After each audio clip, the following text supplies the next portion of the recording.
octobre 2016. Mesdames et messieurs, bonsoir. À la une de cette édition, lancement hier à Conakry du rapport sur l'état de la population mondiale. C'est le président de la République qui a présidé la cérémonie de lancement de ce rapport. Ce rapport qui pose la situation des filles âgées de 10 ans à travers le monde. Nous irons dans la région forestière où se tient une session du comité de pilotage du plan de sécurité. Il conserve 5 collectivités et vise à préserver la paix dans la localité. Et puis sport, le Oroya Athletic Club prépare activement la finale de la 55e édition de la Coupe nationale contre l'AS Kaloum ce dimanche au stade du 28 septembre. Les Rouges et Blancs de Matam sont aptes pour faire le doublé cette saison. Mesdames et messieurs, bonsoir. Très heureuse d'être avec vous dans cette édition que nous ouvrons sur ce décret portant nomination de hauts cadres au ministère de l'Enseignement supérieur et de la Recherche scientifique. Le président de la République décrète. Article 1er, les cadres dont les noms et prénoms suivent sont nommés dans les institutions fonctions ci-après. Université de Cancan, recteur Dr Sekou Kaba, chercheur précédemment enseignant à l'Université Laval Canada, vice-recteur chargé des études Dr Akwamassa Zoumanagi, précédemment directeur de l'École supérieure d'information de l'Université de Cancan, vice-recteur chargé de la recherche Dr Mamadou Saïdou Diallo, précédemment secrétaire scientifique du master de biologie de l'Université de Cancan, secrétaire général Ansoumane Traoré, précédemment en service au Centre des œuvres universitaires de l'ISAV de Farana, Université de Kindia, recteur Dr Jacques Kourouman, chercheur précédemment directeur de la communication au ministère délégué des Guinéens de l'étranger, Université de Zérékouré, recteur Dr Ousmane Ouara Diallo, précédemment secrétaire général du centre universitaire de Zérékouré, secrétaire général Dr Zaoro Maomi, précédemment doyen de la faculté des sciences et techniques du centre universitaire de Zérékouré. Article 2, le présent décret qui abroge toute disposition antérieure contraire prend effet à compter de sa date de signature sera enregistré et publié au journal officiel de la République. Conakry le 21 octobre 2016, signé professeur Alpha Condé, président de la République. À la une des actualités, le lancement du rapport sur l'état de la population mondiale structuré par âge et sexe. Ce rapport de 2016 concerne les filles de 10 ans et souligne leurs droits et épanouissement et présente aussi les défis qui s'opposent à l'humanité. La cérémonie a été présidée par le président de la République. Ibrahima Keïta a annoncé ce reportage. Le rapport qui nous sera présenté dans quelques instants fait suite à la journée mondiale de la population dédiée en 2016 à la jeune adolescente. Cette journée qui a eu pour thème 10 ans, comment notre futur repose sur l'adolescente à cet âge important. 10 ans, comment cet âge déterminant chez les jeunes filles conditionne notre avenir? C'est le thème choisi cette année pour le lancement du rapport sur l'état de la population mondiale en 2016. Ce rapport parle de la situation des filles âgées de 10 ans à travers le monde et pose la problématique des investissements en faveur de cette couche vulnérable afin de répondre aux besoins de progrès pour l'horizon 2030, cela dans l'optique de l'atteinte des objectifs de développement durable. Selon ce rapport mondial de la population, plus de la moitié des 65 millions de filles de 10 ans dans le monde vivent dans les 48 pays où l'inégalité entre les sexes est la plus criable. Toujours selon le rapport 2016, sur les 125 millions de jeunes âgés aujourd'hui de 10 ans, 60 millions sont des filles et qui sont pour la plupart défavorisées. Les raisons sont multiples. Il s'agit entre autres du mariage et de grossesse précoce, de l'excision, des violences et de la scolarisation. Malgré les multiples obstacles à surmonter et les perturbations de tous ordres au niveau mondial, votre pays reste très dynamique et résolument engagé vers le développement durable dans un environnement de paix, de stabilité et de cohésion sociale. Pour ce faire, l'accent doit être mis sur les données qui sont essentielles au progrès durable, car elles permettent de rendre visible et accessible la vie de chaque fille et dans tous les domaines. Avec l'accès à ce type de données et d'informations, les décideurs que nous sommes, les communautés, les organisations de la société civile, les leaders jeunes, les militants et les filles elles-mêmes peuvent façonner les politiques et les initiatives qui influent positivement sur la vie des millions de filles dans le monde. C'est seulement ainsi que nous pourrons répondre aux défis auxquels de nombreuses filles sont confrontées afin de permettre à cette tranche importante de la société de réaliser son plein potentiel. Vous reconnaîtrez avec moi qu'atteindre un tel objectif, ce n'est pas le chemin qui est difficile, mais c'est le difficile qui est le chemin, comme disait un des philosophes danois. Dans cette optique, le rapport indique que les pays en développement peuvent obtenir un dividende de 21 milliards de dollars par an si toutes les filles âgées de 10 ans terminent les études secondaires. En Guinée, des efforts ont été fournis ces dernières années en faveur des adolescents, cela avec l'appui des partenaires bi- et multilatéraux, des interventions que le gouvernement salue.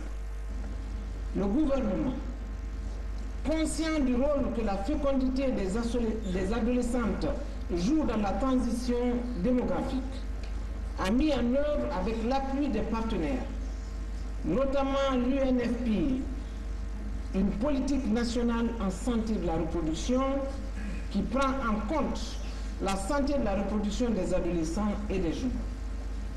Ainsi, investir sur les filles de 10 ans est un préalable pour relever les principaux défis de notre développement.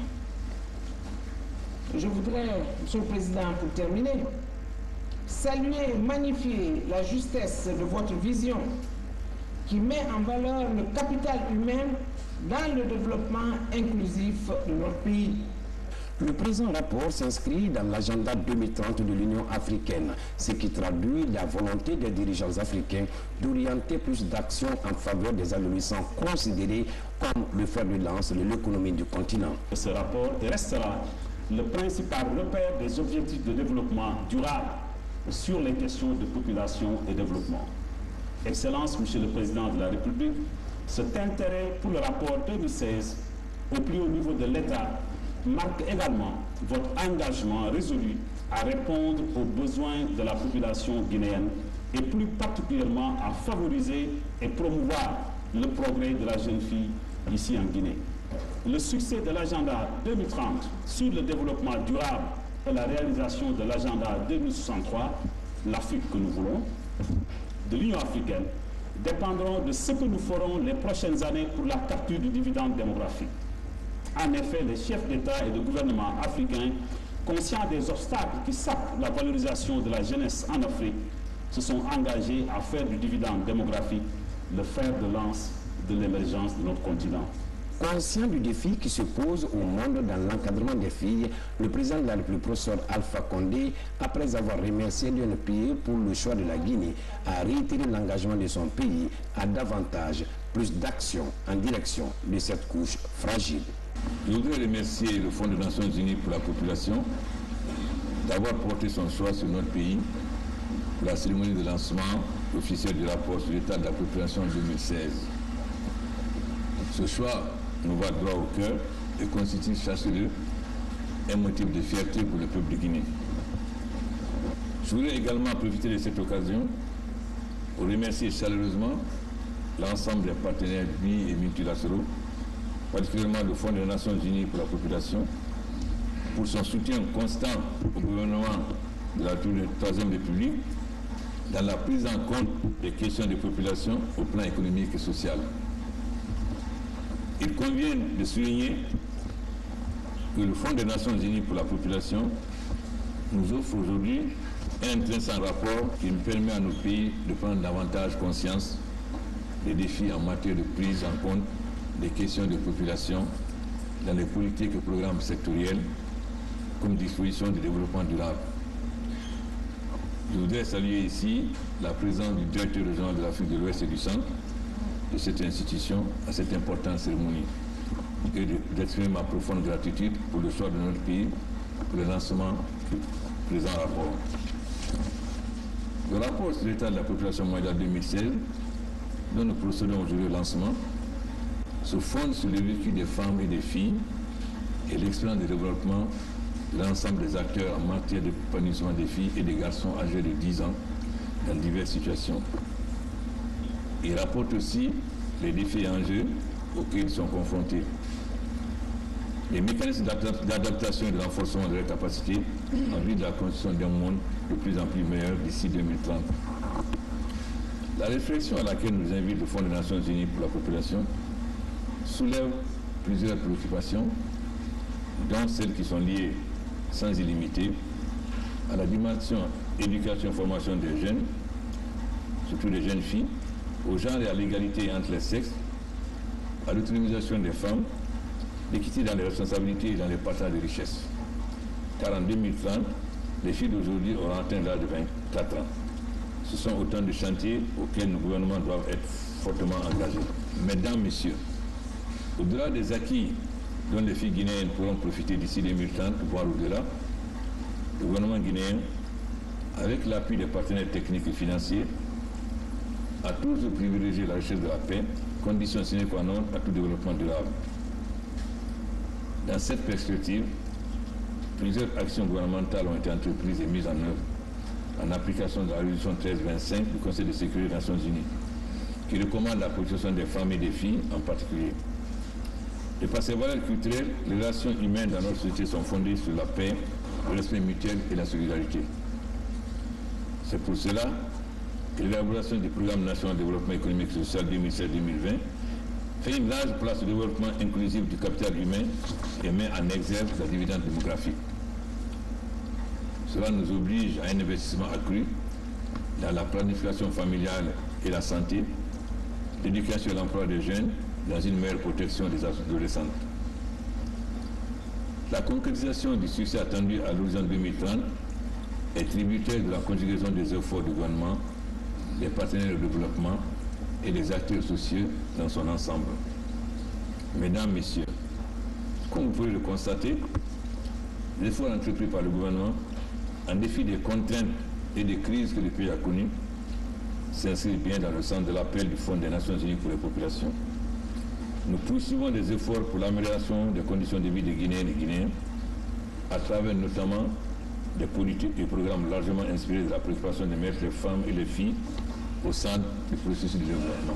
Mesdames, Messieurs, je profite de cette occasion pour vous rassurer que la République de Guinée tiendra ses engagements à travers des conventions internationales auxquelles elle a souscrit.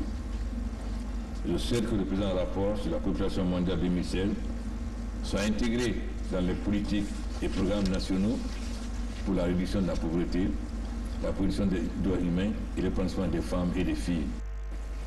C'est le directeur régional de l'Afrique du Centre et de l'Ouest du Fonds des Nations Unies pour la population qui a remis le rapport sur l'état de la population mondiale 2016 au président de la République, professeur Alpha Condé.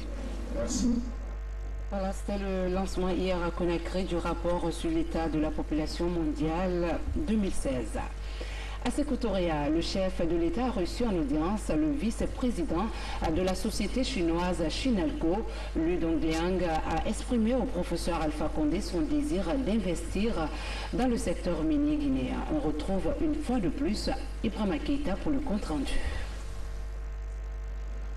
Les sociétés minières chinoises s'intéressent de plus en plus au secteur minier guinéen. Chinalco, l'une des plus grandes sociétés minières au monde, est à Conakry pour étudier la possibilité d'une éventuelle coopération avec la Guinée. Reçu en audience par le président de la République, professeur Alpha Condé, le vice-président de la société Aluminium Corporation of China et sa suite ont exprimé leur désir de développer un partenariat solide avec la Guinée. Le président de la République, professeur Alpha Condé, soutenant le partenariat gagnant-gagnant, a rassuré ses interlocuteurs de la volonté du gouvernement à avoir des accords avec toute entreprise sérieuse désireuse d'investir en Guinée. Le vice-président de Channelco est satisfait de la série de rencontres qu'il a eues avec les cadres du ministère des Mines et de la Géologie. La Guinée est un pays qui a de très riches ressources minières. Chinalco est parmi les sociétés, les premiers 500 sociétés classées au monde et une grande société minière. Donc nous avons échangé avec son Excellence, Monsieur le Président, sur des possibilités de collaboration dans le secteur minier. La Chine et la Guinée ont une amitié historique. Les deux États ont également des collaborations économiques dans plusieurs domaines. J'espère qu'avec le soutien de son Excellence, Monsieur le Président, Chinalco et leurs collègues du ministère des Mines guinéen ainsi que la SOCUPAMI vont collaborer ensemble pour trouver des accords sur des projets miniers en Guinée, afin d'arriver à un accord gagnant-gagnant entre les parties, renforcer l'amitié entre la Guinée et la Chine et contribuer au développement économique de la Guinée. Pour le ministre des Mines et de la Géologie, la Guinée reste ouverte à toute demande de partenariat fondée sur une coopération franche. Cette rencontre s'inscrit dans le cadre de renforcement des relations économiques entre la Guinée et la Chine. Nous sommes en train de discuter avec plusieurs sociétés chinoises et Chinalco, dont il vous a décrit tout de suite la place dans le monde, est une grande entreprise minière. Nous sommes en train d'explorer avec Chinalco les différentes opportunités d'investissement qu'il y a dans le secteur minier ici. Et nous sommes venus pour avoir la bénédiction du président sur la démarche que nous avons entreprise dans ce sens. Cette audience atteste la volonté du gouvernement guinéen de mieux renforcer la coopération historique existant entre la Chine et la Guinée. Autre chose, 247 fonctionnaires et stagiaires viennent d'être certifiés par le ministère de la fonction publique. Après une formation de 4 mois, ils sont issus de la 3e promotion du projet Rajeunir et féminiser l'administration. Initié par le gouvernement, ce programme est financé par le service de coopération et d'action culturelle de l'ambassade de France en Guinée. Ali Camara. C'est la 3e promotion du projet Rajeunir et féminiser l'administration publique guinéenne, projet voulu et soutenu par le président de la République, professeur Alpha Condé. Ici, après 4 mois de formation axée entre autres sur la connaissance de l'administration publique, le management et le leadership, 247 lauréats ont été certifiés par les experts des sciences politiques de Bordeaux sur les 335 fonctionnaires stagiaires. Nous pouvons être fiers de cette formation qui nous donne des atouts importants dans notre vie professionnelle au sein de l'administration guinéenne. Vous comprendrez avec moi sans doute qu'une bonne administration publique n'est pas un luxe, c'est une condition essentielle de développement. Or, il ne saurait y avoir une bonne administration en l'absence de fonctionnaires intègres et disponibles, formés et rompus à toutes les techniques modernes de gestion du service public. Le gouvernement guinéen et ses partenaires techniques et financiers œuvrent sans relâche pour rendre notre administration moderne, efficace et crédible à travers des actions qui privilégient la formation des cadres. Cette cérémonie est finalement l'aboutissement d'un programme de coopération entre la Guinée et la France. Un programme intitulé donc « Rajeunir et féminiser l'administration guinéenne » qui a été élaboré en 2011 par l'ambassade de France et le ministère guinéen de la coopération internationale. Il a été mis en œuvre sur financement français par le ministère guinéen de la fonction publique, de la réforme de l'État et de la modernisation de l'administration, par le Centre de perfectionnement administratif, l'Institut d'études politiques de Bordeaux. Quant au Premier ministre Mamadi Youla, il est revenu sur la gestion et le développement des ressources humaines et des structures étatiques. Vous vous souviendrez que le président de la République, le professeur Alpha Condé, avait pris l'engagement de tout mettre en œuvre pour améliorer les conditions de vie et d'existence de l'ensemble des Guinéennes et Guinéens sur la base d'un programme de développement économique et social durable.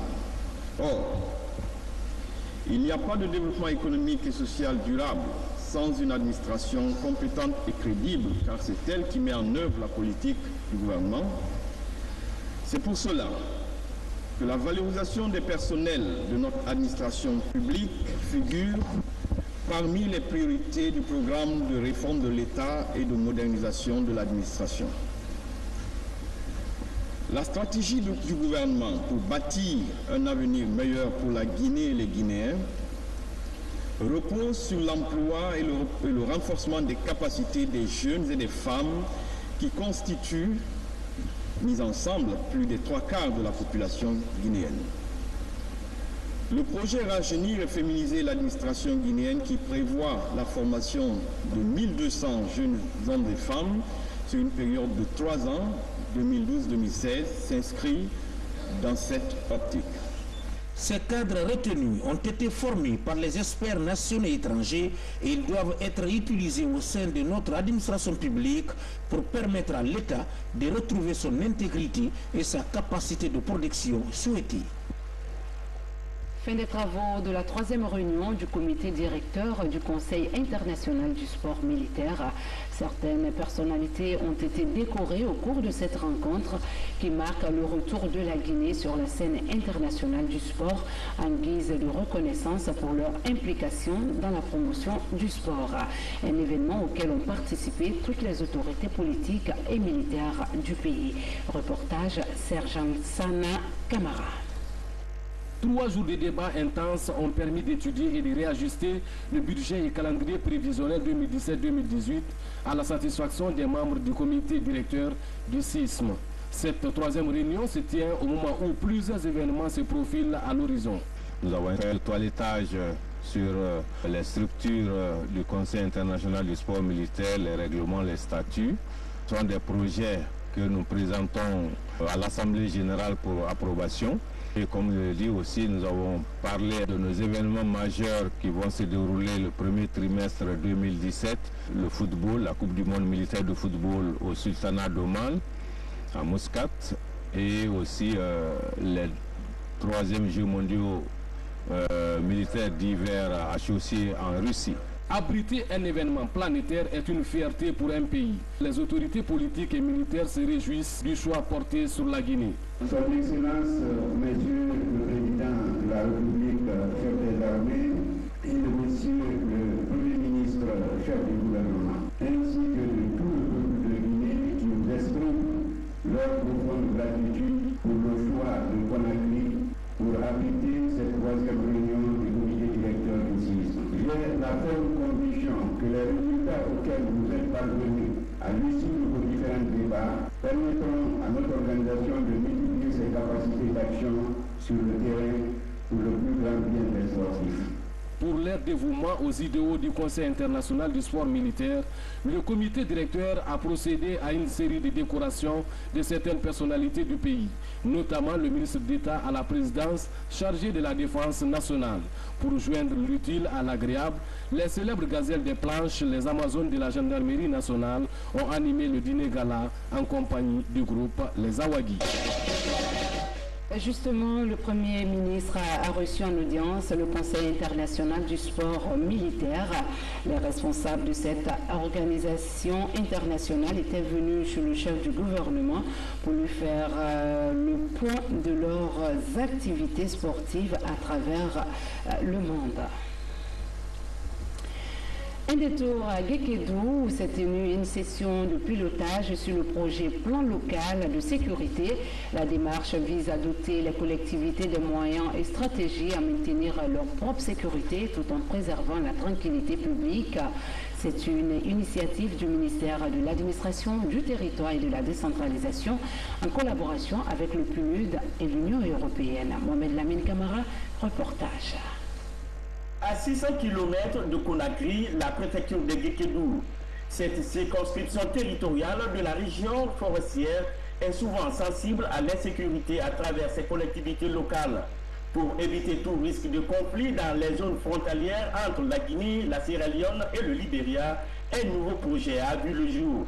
Il s'intitule le plan local de sécurité. Une fois et pour la première fois en Guinée, les collectivités sont en mesure vraiment d'élaborer leur propre plan de sécurité, à l'image des PDL, les plans de développement local. C'est-à-dire, on ne va plus s'asseoir à Conakry pour dire que c'est ce qu'il faut pour Nongoya pour sa sécurité. À travers cette session de pilotage, les acteurs concernés échangent sur les orientations stratégiques pour la conformité des activités du projet. Parmi les groupes ciblés, les femmes sont prioritaires. Le programme des Nations Unies pour le développement et l'Union européenne s'engagent à apporter leur appui pour l'amélioration des conditions sécuritaires des communautés. Les plans ont été développés pour les différentes localités de Guécoudou environ, notamment dans le bec du Perroquet. Et ces plans de sécurité locaux sont déjà accompagnés d'un certain nombre d'actions de développement. Donc ça veut dire que la population de ces différentes localités va aussi tout de suite des réalisations concrètes. L'approche de planification sécuritaire qui est développée avec une démarche consultative, inclusive et participative au niveau des communautés établissent des priorités qui permettent aux jeunes et aux femmes de pouvoir s'intégrer dans cette dynamique pour que la sécurité puisse être effective et garantir la valorisation du dividende lié aux revenus des activités de développement qui sont mises en œuvre. Ce projet intervient dans 5 collectivités locales, la commune urbaine et 4 communes rurales frontalières au Libéria et à la Sierra Leone. Transfert de compétences et de ressources par l'État guinéen aux collectivités, mais forcément celles-ci dans certaines contraintes, dans certaines obligations d'activités et de travaux. Et justement, la sécurité, la tranquillité publique, la paix sociale doivent être cultivées d'abord et surtout par les collectivités à la base. Pour concrétiser cet appui des partenaires au développement, les collectivités locales concernées ont reçu des matériels et équipements de sécurité. Le palais de justice réhabilité par le projet est aussi remis provisoirement aux autorités locales. À 5 km de la commune urbaine, la délégation s'est rendue à Kiesséni pour la remise provisoire du poste transfrontalier. Dans l'actualité également, le Burkina Faso s'inspire de l'expérience guinéenne dans la gestion des MUFA et MC2. Après avoir visité les mutuelles financières des femmes africaines à Conakry, les membres du cabinet présidentiel burkinabé se sont rendus à Forécaria. Dans cette localité, ils ont découvert le fonctionnement des mutuelles communautaires de croissance. Tcherno Ousmane Diallo pour les détails. Les habitants de Mafereya, enthousiasme et après création dans leur zone d'une mutuelle communautaire de croissance MC2. Aux côtés des responsables locaux, le conseiller spécial du président du Burkina et le directeur général de Afriland First Bank procèdent à l'inauguration de cette microbanque de base qui va couvrir tout le Kimamburu. Autrement dit, les sous-préfectures de Mafereya, de Kabak et de Kakossa. C'est la meilleure façon d'aider Forécaria, c'est la meilleure façon d'aider ces populations. Surtout encore pour des composantes sociales comme les femmes, les jeunes, auxquels le président professeur Alpha Condé a dédié ses 2 mandats. Vraiment, c'est la matérialisation, on ne peut mieux, de sa vision de développement socio-économique de la Guinée. Si cet événement crée tant de joie chez les populations, c'est en partie en raison du taux exceptionnellement bas que devront payer les mutualistes en remboursant leurs prêts. 1,5% comme dans les MUFA. Venu s'enquérir de l'expérience guinéenne dans la gestion des MUFA et MC2, le conseiller spécial du président burkinabé pense déjà à ce que pourraient apporter à son pays ces 2 modèles de microfinancement parrainé par Afriland First Bank. Au Burkina, son Excellence le président Roch-Marc Christian Kaboré a effectivement placé au cœur de sa politique, du programme présidentiel, la question donc de l'appui aux activités génératrices des jeunes et des femmes et faire en sorte que d'ici les 2020 que nous puissions générer 600 000 emplois pour les jeunes. Et je suis très fier que cette expérience qui a été initiée par le président Alpha Condé ait eu l'assentiment de son frère, le président Roch-Marc Christian Kaboré, et qu'aujourd'hui on soit à l'étape de mise en œuvre de cette vision commune de ce partenariat et de cette coopération sud-sud. La MC2 de Kimamburu à Mafereya, c'est aussi la matérialisation d'une promesse du chef de l'État faite en 2015 pour l'épanouissement des jeunes et des femmes de la localité. Une ligne de crédit de 500 millions de francs guinéens est ouverte à Afroland First Bank pour le compte de cette mutuelle. Toujours dans l'actualité de chez nous, la Finlande et la Guinée vers un partenariat pour pallier tout problème lié à la mauvaise qualité de l'éducation. Des experts finlandais dans ce domaine ont visité quelques établissements d'enseignement supérieur. Avant la signature de l'accord, le ministère de l'Enseignement supérieur devra définir les besoins urgents du secteur pour une meilleure stratégie de coopération. Francis Collet. 7 professeurs d'université de la Finlande à Conakry. Ces experts viennent s'imprégner des réalités de fonctionnement du système éducatif guinéen. Au cours de leur séjour, ils ont visité certains établissements d'enseignement public et privé. Le manque de matériel dans les laboratoires et l'insuffisance de financement marquent l'attention de la mission. On a planifié ensemble beaucoup de choses et on va probablement commencer par un stage parce que la formation des enseignants est justement là.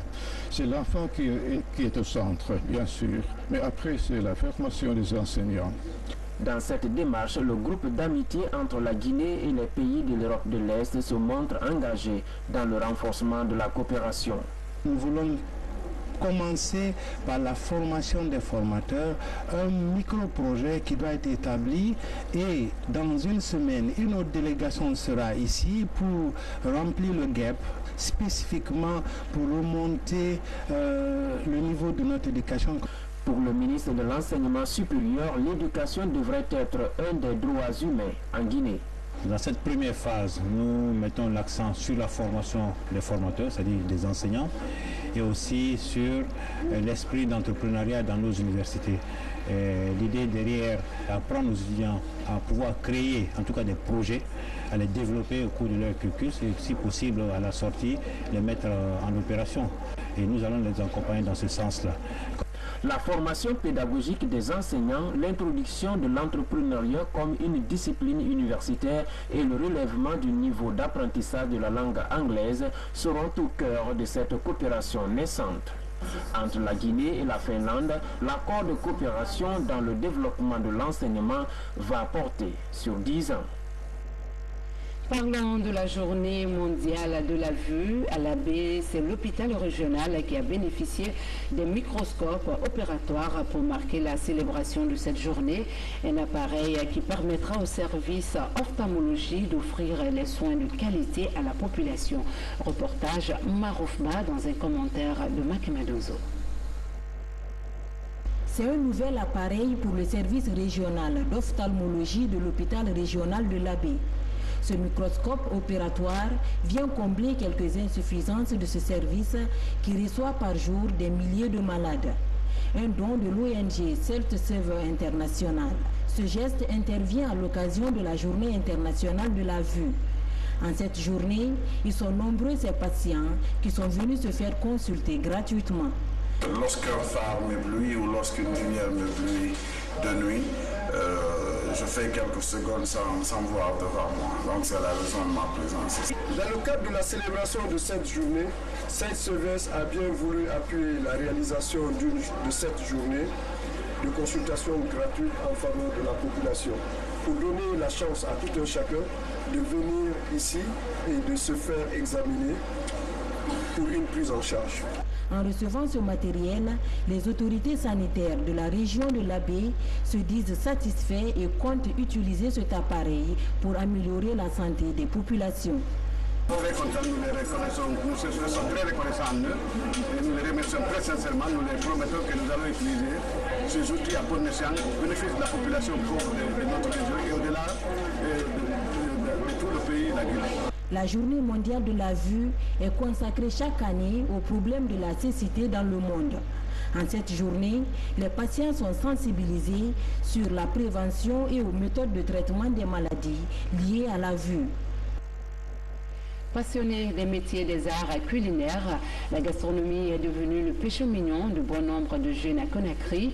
Une vingtaine d'étudiants venus de différentes universités apprennent les techniques de la cuisine et découvrent l'art culinaire à travers de multiples activités à l'école de gastronomie de Kipi. La formation est financée par l'Office national de formation et de perfectionnement professionnel. Moussa Komora nous signe ce reportage. Ils sont tous étudiants et pour la plupart diplômés des institutions d'enseignement supérieur. Ces jeunes sont passionnés par la gastronomie dans un environnement qui facilite l'émergence des hôtels en Guinée.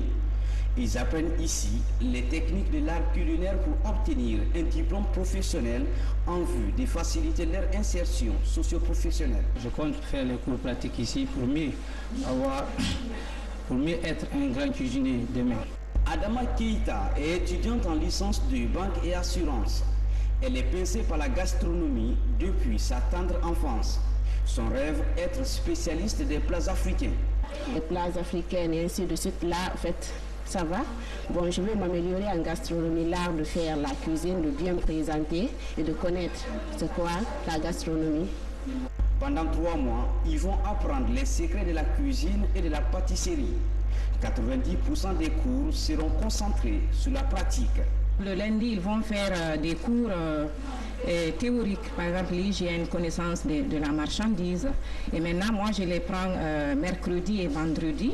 Donc, par exemple, en pâtisserie, ils vont apprendre les pâtes, les pâtes, les différentes pâtes, par exemple des pâtes sablées, des pâtes sucrées, des crèmes, différentes sortes de crèmes, et puis le dressage. Maintenant, dans la cuisine, c'est vraiment la gastronomie. Et puis, en même temps, on met nos produits en valeur. Donc, on va faire des printanières de légumes, des entrecôtes, et puis du poulet pané, et une jardinière de légumes, des gratins dauphinois. En Guinée, le secteur touristique est en pleine expansion. Ce secteur porteur de croissance est a priori géré par la main-d'œuvre étrangère. L'Office national de formation et de perfectionnement professionnel qui assure le financement de cette formation estime qu'il y a nécessité de qualifier les ressources humaines locales afin de booster l'économie nationale. Avec les lois sur la circulation des personnes et des biens à l'intérieur de la CEDEAO, il n'est pas exclu, il est même très courant de voir un Béninois, un Togolais, un Sénégalais venir chercher du boulot en Guinée parce qu'ils trouvent que ce pays est porteur et que ce secteur est porteur de croissance en ce moment dans notre pays. Donc ça va attirer beaucoup de gens. Il faudrait que ces Africains qui viennent en Guinée aient des difficultés à avoir de l'emploi, non pas parce qu'on leur empêchera d'avoir de l'emploi, mais c'est que localement, tout ce qui s'installe trouve qu'en Guinée, il y a de bons barman, il y a de bons cuisiniers, il y a de bons restaurateurs. À la fin de cette formation, la vingtaine des participants sera dotée d'un diplôme professionnel, ce qui pourrait faciliter leur employabilité dans un monde où décrocher son premier emploi devient difficile. Sport pour finir cette édition, il y a du football à suivre ce dimanche au stade du 28 septembre. Le Oroya Athletic Club affrontera l'AS Kaloum au compte de la 57e édition de la Coupe nationale. L'AS Kaloum disposera-t-elle de son rival? Pour en savoir un peu plus, suivons en images leur performance au cours d'un entraînement suivi par notre reporter Kadiatou Traoré.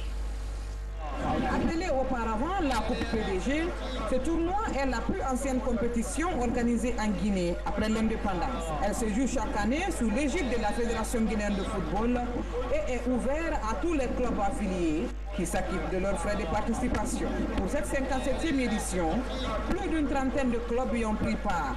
Après plus de 2 mois de compétition en éliminatoire direct, c'est l'association sportive de Kaloum et le Oroya Athletic Club qui se retrouvent en finale. Si le sous-marin jaune a pris de l'ascendant sur son dauphin, le Oroya Athletic Club, en décrochant 7 trophées contre 6, Victor Zouka est conscient de l'enjeu de ce derby qui l'oppose pour la 4e fois cette saison à son éternel rival de Kaloum. Et il met toutes les chances de son côté pour aller chercher le doublé. du coup qui le mettra à égalité parfaite avec l'association sportive de Kaloum, cette coupe de chaque côté. Un match contre Kaloum, c'est toujours très compliqué parce que bon, c'est comme vous dites, c'est un gros derby. En plus, derrière, c'est la finale de la coupe, donc il y a une récompense au bout. On a besoin d'être à 100%, même à plus, pour gagner ce match. Donc on le prépare de la meilleure façon possible. Donc l'Ascaloum, c'est le même joueur, donc on se connaît. Donc c'est l'engouement qui est en parlant de ce match de Royal Ascaloum, c'est pas l'engouement qui est sur le terrain, quoi. Donc seulement c'est le travail qui paye et puis voilà, le terrain va nous séparer aussi, quoi. Le match est prévu pour ce dimanche à 16h temps universel au stade 28 septembre. Ainsi s'achève cette édition. Merci de nous accorder votre fidélité. Excellent suite de programme à notre compagnie et passez une douce nuit. Bonsoir à tous.